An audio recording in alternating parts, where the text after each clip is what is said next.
Vì việc kinh doanh của gia đình, tôi cưới một cô vợ câm mà chẳng ai muốn lấy. 3 tháng sau khi kết hôn, ngày nào cô ấy cũng giương nanh múa vuốt với tôi. Cho đến khi học được ngôn ngữ ký hiệu, tôi mới phát hiện, ngày nào cô ấy cũng mắng tôi đủ kiểu. Đầu anh có phải bị xi măng chết kín rồi không? Cái mặt anh nên hiến cho khoa học nghiên cứu đi. Chúc anh đi vệ sinh cả đời không có giấy. Mắng xong chưa? Còn từ mới nào nữa không?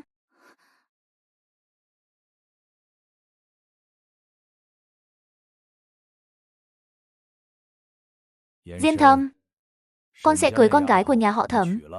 Ai cơ? Con gái của bác Thẩm, Thẩm Niệm. Con từng nghe về cô gái câm nhà họ Thẩm chưa? Chính là cô ấy. Bố, nhà mình thiếu tiền hay thiếu hợp đồng vậy? Nhất định phải liên hôn sao? Thiếu đức. Con 28 tuổi rồi mà con chẳng có người yêu đàng hoàng. Bố thấy con mới là thiếu não. Con bận công việc mà. Việc? Bận chơi game thì có. Tối thứ tư tuần trước, lúc 11 giờ, con còn cãi nhau với người ta trên mạng xã hội. Con tưởng bố không biết à? Nhà họ Thẩm với nhà mình là chỗ quen biết từ xưa. Con bé đó số khổ. Bị câm bẩm sinh. Từ nhỏ đã bị họ hàng ghét bỏ.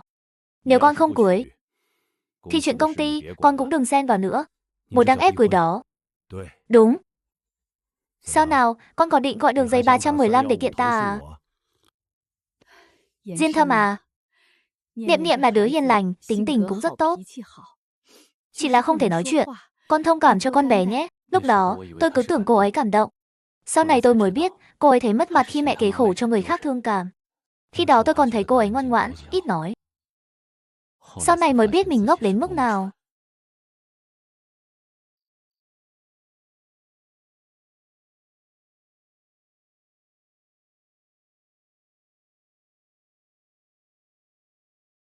Ý tôi là phòng ngủ phụ.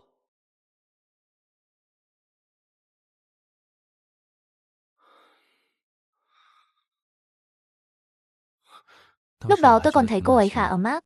Ít ra còn biết lấy chăn cho tôi, chắc không phải người xấu. Có lẽ, cô ấy chỉ đang căng thẳng. Lần đầu sống cùng đàn ông. Có đề phòng cũng là chuyện bình thường. Cho cô ấy thêm thời gian. Sau này mới biết, đó là phán đoán vô lý nhất đời tôi. Kết hôn 3 tháng. Tôi tổng kết khi ở chung với Thẩm Niệm. Đại khái có thể chia thành 3 giai đoạn. Giai đoạn thứ nhất, cô ấy ra dấu, tôi đoán. Giai đoạn thứ hai, cô ấy ra dấu, tôi đoán bừa. Giai đoạn thứ ba, cô ấy ra dấu, tôi lo luôn. Ham muốn biểu đạt của cô ấy, và việc cô ấy không thể nói chuyện, tạo nên sự tương phản vô cùng mãnh liệt.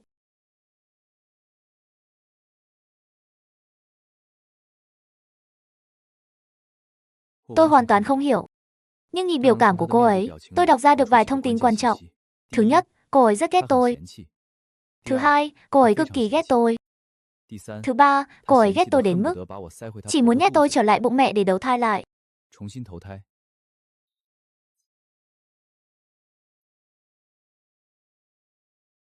Cảm ơn, tôi đoán cô ấy đang nói không có gì. Nhưng nhìn biểu cảm thì chắc là không phải. Lúc đó tôi chỉ nghĩ, cô ấy là vì tự ti vì khuyết tật, nên dùng tính nóng này để ngụy trang.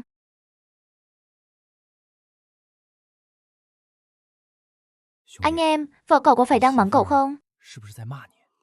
Không đâu, cô ấy còn không nói được, cậu không thấy à? Cậu chắc chứ, nhìn cái biểu cảm đó xem. Có khi cô ấy đang chê con dao pháy không sắc đấy. Kiểu tin tưởng mù quáng của cậu. Trong phim chắc không sống nổi quá 3 tập. Lúc đó tôi không để tâm. Không ngờ 2 tuần sau, tôi lại chủ động lôi nó ra. Công ty cần hợp tác với một công ty thiết bị giáo dục đặc biệt. Người sáng lập bên đó là một doanh nhân câm. Lúc nào cũng phải thông qua phiên dịch, quá kém hiệu quả. Thế là tôi bắt đầu học ngôn ngữ ký hiệu. Bắt đầu từ những từ cơ bản như xin chào, cảm ơn. May mà trí nhớ tôi khá tốt, học rất nhanh.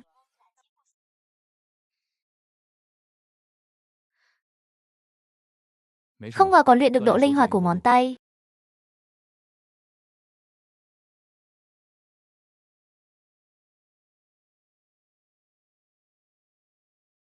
Lúc đó tôi còn tưởng mình nhìn nhầm. Sau này mới hiểu, nụ cười đó dịch ra chỉ có 2 chữ, xong đời rồi.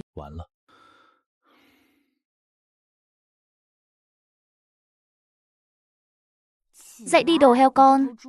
Mặt trời sắp chiều xuống mông rồi. Tiếng ngáy của anh đêm qua, con dọa chó nhà hàng xóm dưới lầu phát khóc. Bữa sáng làm xong rồi, con không dậy nữa là tôi đổ hết đấy. Lãng phí lương thực thì tự anh chịu nghiệp, dù sao tôi cũng chẳng sót anh. Lúc đó tôi cứ tưởng, cô ấy nhắc tôi hôm nay trời lạnh mặc thêm áo. Gu mặc chiếc sơ mi này của anh, y như chính con người anh. Khó mà diễn tả nổi, mùi nước hoa của mẹ anh nặng đến mức đủ hôn chết sạch dán trong bán kính 50 mét. Mùi anh chỉ đấy chứ mà. Lúc đó, tôi còn tưởng cô ấy đang khen đồ mẹ nấu ngon. Còn lúc mà tôi nghĩ đó là một câu chúc ngủ ngon. Chúc anh mơ thấy thi toán mà quên mang bút. Thi văn thì viết sai tên. Thi tiếng Anh khoanh hết si mà vẫn sai sạch.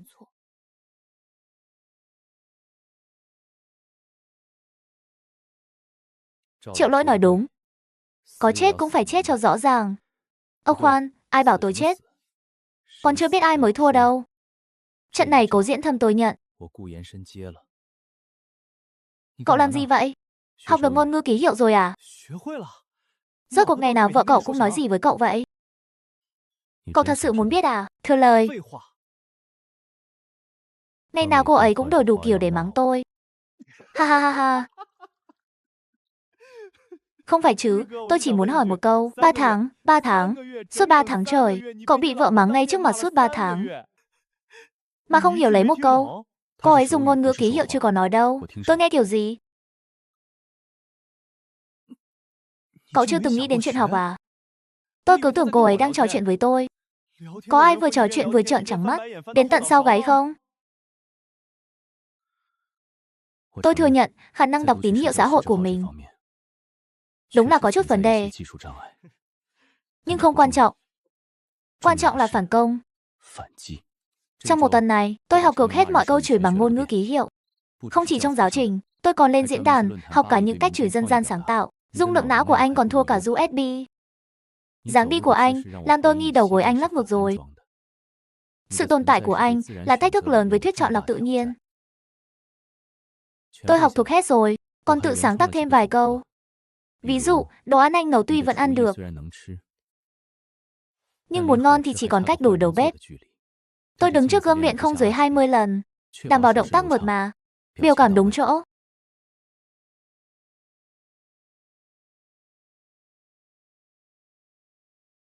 Dậy đi, cái đầu chỉ biết chiếm chỗ mà chẳng làm nên hạt gạo nào. Anh có biết tiếng ngày tối qua của anh đủ sức đăng ký kỷ lục Guinness không? Chào buổi sáng. Mắng suốt 3 tháng rồi. Kho tư liệu cũng nên cập nhật chứ. Câu hôm qua, con trùng với câu thứ 5 tuần trước. Trình độ chuyên môn cần cải thiện đấy. Anh học ngôn ngữ ký hiệu từ khi nào? 1 tháng trước.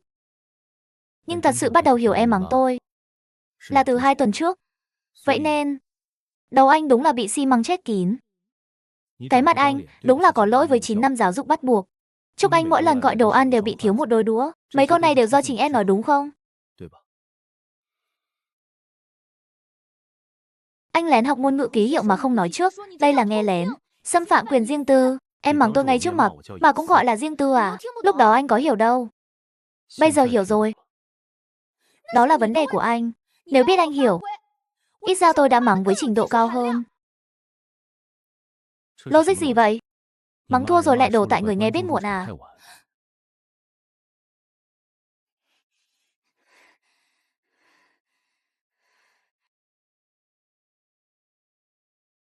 Kể từ hôm nay, em mắng tôi một câu, tôi đáp lại em 2 câu. Luật trời rất công bằng, tôi tiếp hết.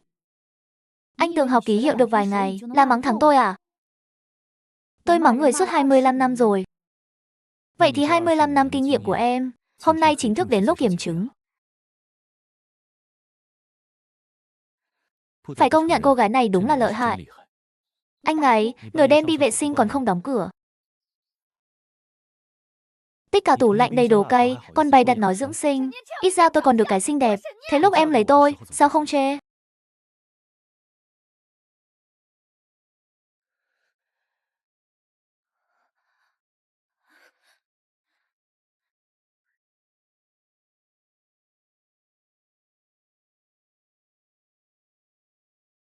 Không hiểu vì sao, tâm trạng lại rất vui. Kể từ khi tôi ngả bài, Cuộc sống hàng ngày của tôi và Thẩm Niệm hoàn toàn thay đổi. Trước đây chỉ có mình cô ấy mắng tôi, còn tôi chỉ biết bị động chịu trận.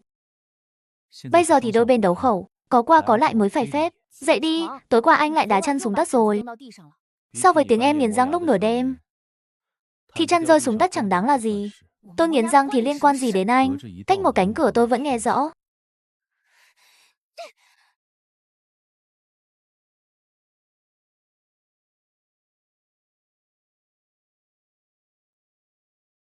Cháo hôm nay ngon hơn hôm qua một chút. Hôm qua tôi bỏ gấp đôi muối. Cố ý á? Tại sao? Vì hôm kia anh bảo cơm chiên trứng tôi làm, cũng không phải là không ăn được. Đó là đang khen em. Đó là đang sỉ nhục. Khả năng hiểu tiếng người của em cần nâng cấp. Vị giác của anh cũng nên cài lại hệ điều hành. Nam chính này ngốc thật. Ai cơ? Người trong tivi với cả anh. Em thấy mình hài hước lắm à? Ừ đấy. Hai đứa nói chuyện rôm rả quá nhỉ? Đang nói gì vậy? Cô ấy bảo thịt kho mẹ làm ngon lắm. Vừa nãy cô ấy ra dấu im miệng. Nói thật, tôi bắt đầu thích kiểu đấu khẩu này rồi. Có hơi biến thái thật đấy. Nhưng trong một thế giới không tiếng nói, có một người cãi nhau với bạn đến long trời lở đất. Cảm giác đối đầu sống động, đầy sức sống đó, trước đây tôi chưa từng có. So với 3 tháng trước luôn hiểu lầm ý nhau, bây giờ ngược lại còn công bằng hơn. Cô ấy biết tôi hiểu được, nên mắng cũng kiềm chế hơn một chút. Nhưng cũng chỉ một chút thôi. Vốn từ đề mắng người của cô ấy vẫn không ngừng tăng lên, thậm chí còn tự sáng tạo tổ hợp ký hiệu mới. Có vài cách dùng tôi chưa từng thấy trong giáo trình.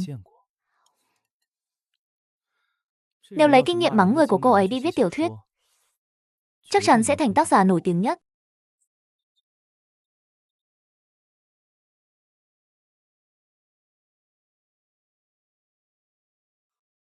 Ngon lắm.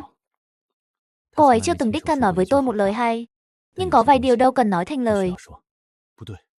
Tôi biết cô ấy đang nghĩ gì. Tỉnh táo lại đi Cố Diên Thâm. Sáng nay cô ấy vừa mắng anh là lời hai chân tiền hóa chưa hoàn chỉnh. Vậy mà giờ đã thấy cô ấy ấm áp rồi, hay là bị mắng đến mắc hội chứng Stockholm rồi? Ăn cơm chiên chưa? Ăn rồi. Ngon không?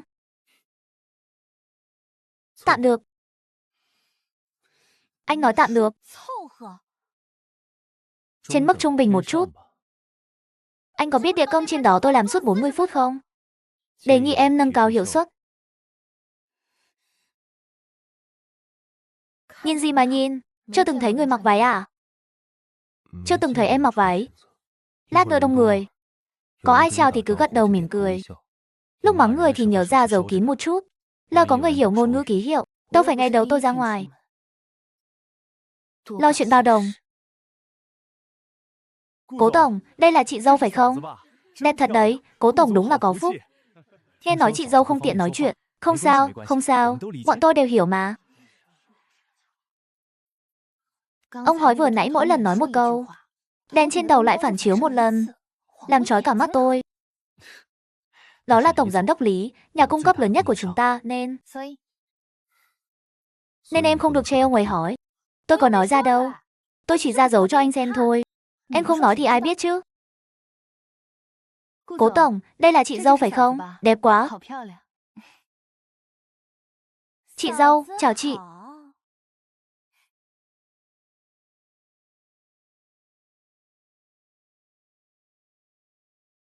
Chị dâu dình Cố Tổng quá nhỉ? Mà cũng phải. Với tình trạng của chị dâu thì chắc chắn sẽ phụ thuộc vào Cố Tổng hơn. Bảo cô ta tránh xa anh ra một chút. Không phải vì ghen đâu.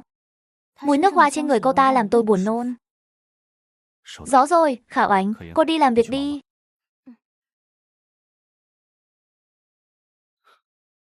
Từ bao giờ em có ý thức đánh dấu chủ quyền vậy? Cánh tay này là của tôi. Người khác không được chạm, không phải vì thích anh, mà vì trên giấy đăng ký kết hôn ghi vậy. Cảm ơn. Cảm ơn gì? Cảm ơn anh. Vì không để cô ta tiếp tục nói mấy lời đó. Thẩm Niệm, em chỉ không thể nói thôi. Nhưng em còn tỉnh táo hơn rất nhiều người bình thường.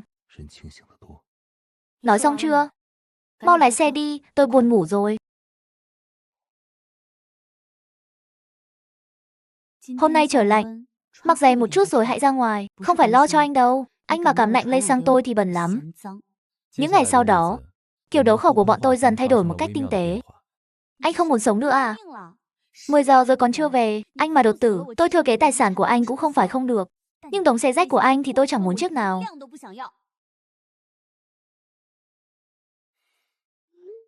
Trưa nay đừng ăn đồ ngoài nữa, tôi hầm canh rồi. Không phải sót anh đâu, chỉ là hầm nhiều quá một mình tôi uống không hết. Đổ đi thì tôi tiếc nồi canh.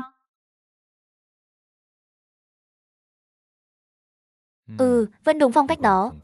Trước đây phần cơm của tôi luôn ít hơn cô ấy. Giờ thì bắt đầu nhiều hơn. Có lúc còn nhiều hơn cả phần của cô ấy. Nhiều quá bỏ đi thì tiếc. Ngon lắm. Đầu óc anh có phải ngấm nước nhiều như quần áo anh mặc không? Anh về muộn cũng không nhắn cho tôi một tin. Tôi đâu có đợi anh. Chỉ là tôi không ngủ được. Bên ngoài sấm to quá. Anh mà cảm lạnh thì tự trả tiền thuốc. Về cuộc hôn nhân của tôi và Thẩm Niệm, bên ngoài vẫn luôn có lời đồn liên hôn, chỉ sống tạm bợ với nhau, nhưng tôi không ngờ lại có người đem mấy lời đồn đó lên bàn đấu thầu để gây chuyện. Anh em, Chu Hạc Minh sắp chơi cậu đấy. Ngày mai ở tiệc đấu thầu hắn định công khai gây khó dễ, nghi ngờ sự ổn định của gia đình cậu. Hắn nói gì? Nói cậu cưới một cô vợ không biết nói, hai người không có tình cảm. Nói ngay trước mặt ông chủ Hoàng, ông già đó coi trọng hình tượng gia đình nhất. Có chuyện gì nói nhanh đi. Tôi đang xem phim. Ngày mai có một bữa tiệc rất quan trọng. Em đi cùng tôi nhé. Không đi. Có người nói xấu em. Ai? Chu Hạc Minh.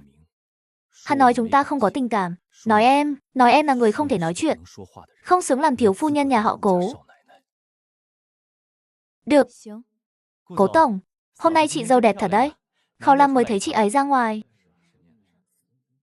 Hoàng tổng làm ăn coi trọng nhất là thành ý và sự tin tưởng. Một người ngay cả gia đình mình cũng không lo nổi. Ngài nghĩ người đó có thể chịu trách nhiệm với dự án sao? Tôi nghe nói vợ Cố tổng sức khỏe không được thuận tiện. Bình thường cũng ít khi ra ngoài. Cuộc hôn nhân sắp đặt kiểu này, mọi người đều hiểu mà nhỉ. Người này có vết hàn nhẫn cưới ở ngón giữa tay phải, nhưng hôm nay lại không đeo. Đi công tác hay cố tình tháo ra? Bộ vesti tối nay là mẫu mới năm nay, nhưng cúc tay áo lại là đồ cũ. Đồng hồ của hắn cũng vậy, mặt là Rolex, nhưng dây đã thay rồi. Chất liệu không đúng. Hắn đang nói dối. Lúc nhắc đến doanh thu quý tăng gấp đôi, mí mắt cháy giật 3 lần. Cấp dưới còn lén đưa giấy cho hắn. Biểu cảm của Hoàng tổng thay đổi rồi. Ông ấy không tin lời Chu Hạc Minh. Giờ anh có thể lên tiếng rồi. Chu tổng, anh nói làm ăn phải có thành ý. Tôi đồng ý, vậy tôi hỏi anh. Tỷ lệ tăng trưởng 12% của quý 2, anh tính ra bằng cách nào? Tỷ lệ khấu hao tài sản cố định vẫn dùng tiêu chuẩn của năm ngoái. Còn nữa, anh nói sự ổn định của gia đình rất quan trọng. Vậy hôm nay sao anh không đeo nhẫn cưới? Cố tổng, anh có ý gì? Đây là chuyện riêng của tôi, là anh đem chuyện riêng của tôi ra trước. Tôi chỉ đang trò chuyện với anh thôi. Ha ha ha, tiểu Cố. Tuần sau đến văn phòng tôi nhé. Chuyện dự án chúng ta bàn kỹ hơn. Vâng, tôi sẽ theo sắp xếp của ngài. Sao em đọc khẩu hình chuẩn thế? Luyện từ nhỏ rồi. Anh tưởng không nghe được thì sẽ chẳng biết gì sao? 90% thông tin trên đời đều viết trên gương mặt. Hôm nay vất vả cho em rồi. Không vất vả. Nhìn hắn bị anh vặn đến cứng họng. Sảng khoái thật. Chúng ta đúng là rất hợp nhau nhỉ. Biến đi.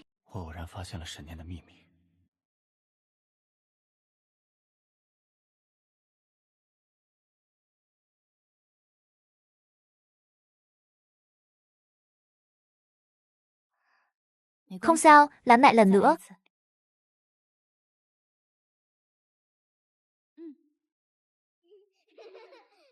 Hoàn toàn là tổ chức phi lợi nhuận, dành cho trẻ khiếm thính thuộc các gia đình thu nhập thấp, dạy miễn phí ngôn ngữ ký hiệu và phục hồi chức năng. Kinh phí hoạt động bằng không, chỉ dựa vào tiền tiết kiệm của cô ấy chống đỡ. Đến điều hòa cũng không nỡ bật. Lớp học này, cô ấy đã duy trì suốt 3 năm.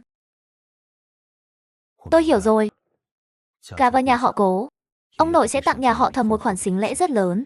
Cô ấy không tiêu cho bản thân một đồng nào, mà dồn hết vào lớp học này. Lấy danh nghĩa quỹ từ thiện của công ty, quyên góp ẩn danh cho lớp dạy ngôn ngữ ký hiệu của Niệm Niệm, giúp cô ấy chuyển sang trung tâm hoạt động mới, trang bị đầy đủ thiết bị. Là anh? Là tôi cái gì? Đừng giả vờ. Phần ghi chú của quý viết gửi con lừa ngốc. Trên đời chỉ có anh gọi tôi là lừa. Tôi không cần sự bố thí của anh. Đây không phải bố thí. Em mắng tôi suốt 6 tháng. Đây là tiền bồi thường tổn thất tinh thần cho em. Cứ nhận rồi dùng cho tốt. Mấy đứa trẻ cần số tiền này. Cảm ơn, đây là lần thứ 2 cô ấy nói cảm ơn tôi. Khác hẳn lần trước.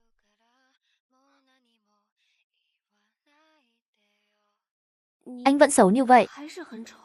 Tôi dịch câu này cả một đêm. Dịch kiểu gì cũng không phải nghĩa đen. Xong rồi, lần này tiêu thật rồi. Tôi đã rơi vào tay một cô vợ câm, xem lời mắng như lời tỏ tình. Phong cách mắng người suốt 10 năm của Thẩm Niệm đã thay đổi. Nếu không đấu khẩu với cô ấy gần 7 tháng, thì căn bản sẽ không nhận ra. Ra ngoài nhớ mắc ấm. Không phải lo cho anh đâu. Anh cảm lạnh rồi lây sang tôi. Ra ngoài nhớ mắc ấm. Canh nấu nhiều rồi, anh uống đi. Không phải nấu riêng cho anh đâu, một mình tôi uống không hết. Canh múc xong rồi. Mau lại uống đi. Ngay cả những lời cay nghiệt nhất cũng dần dịu đi. Anh, có thể đừng về muộn như vậy được không? Không chỉ có từng đó thay đổi. Nếm thử xem có mặn không.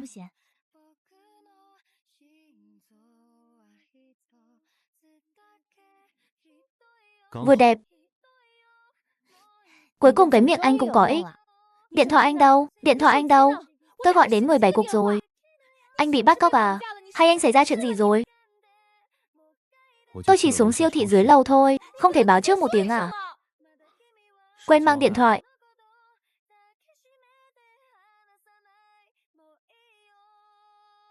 Lần sau anh còn như vậy tôi thật sự mặc kệ anh đấy.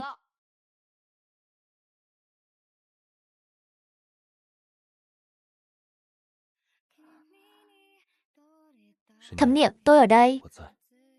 Sẽ không đi đâu cả. Ai cần anh chứ? Anh cứ ở một mình đi. Tôi về phòng đây. Hôm nay cô ấy khép cửa rất khẽ.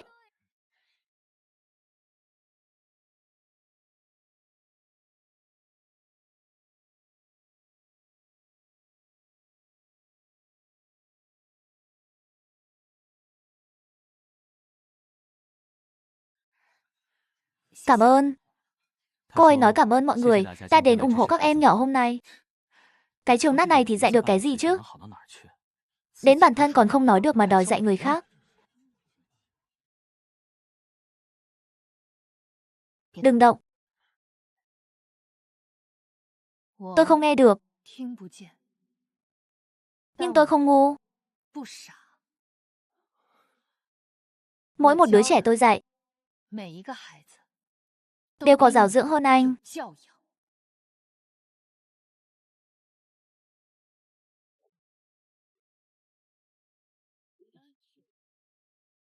Vừa rồi tôi có quá kích động không?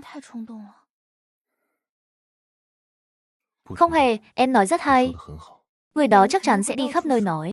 Nói cô gái câm nổi nóng rồi, đó là vấn đề của hắn. Không phải của em. Anh biết không, từ nhỏ đến lớn, ai nhìn tôi cũng bằng một ánh mắt. Thương hại, đồng cảm. Cho rằng tôi không trọn vẹn. Chỉ có anh chưa từng nhìn tôi bằng ánh mắt đó. Khi anh nhìn tôi, giống như tôi chỉ là một người bình thường. Một người bình thường có thể cãi nhau với anh. Một người bình thường đáng để anh học ngôn ngữ ký hiệu, để mắng lại tôi. Em thích anh. Nửa đêm em nói mớ. Đã nói câu đó một lần rồi. Anh nói bậy, em còn nói mớ đâu. Em vốn không biết nói mớ. Em nói mớ lý nhí. Nhưng tôi vẫn nghe hiểu. Anh nghe lén em à? Tại em nói to quá. Đâu trách tôi được. Cố Diên Thâm anh. Anh cũng thích em. Sao bây giờ anh mới nói? Chẳng phải bây giờ em mới nói sao? Anh thì khác. Khác chỗ nào? Anh, em. Dù sao cũng là khác. Con không mau theo em.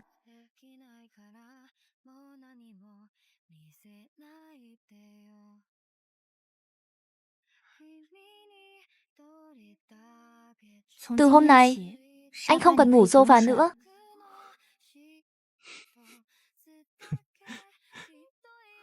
Anh nghĩ gì thế? Không nghĩ gì cả. Cảm ơn em.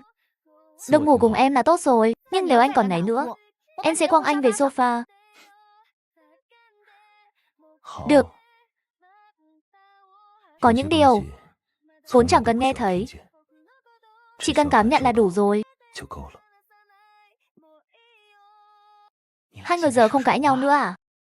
Tan làm nhớ mua rong biển cay cho em. Không phải vì nhớ anh đâu, mà vì anh ăn hết đồ dự trữ của em rồi. Quên là tối nay ngủ ngoài ban công. Anh bạn, hai người yêu nhau kiểu này, đúng là chẳng ai học nổi. Tôi cũng chẳng muốn ai học theo. Rong biển cay mua rồi, sô-cô-la cũng mua rồi. Nhưng lần trước em mắng anh đầu óc toàn xi măng. Món nợ này anh vẫn nhớ đấy.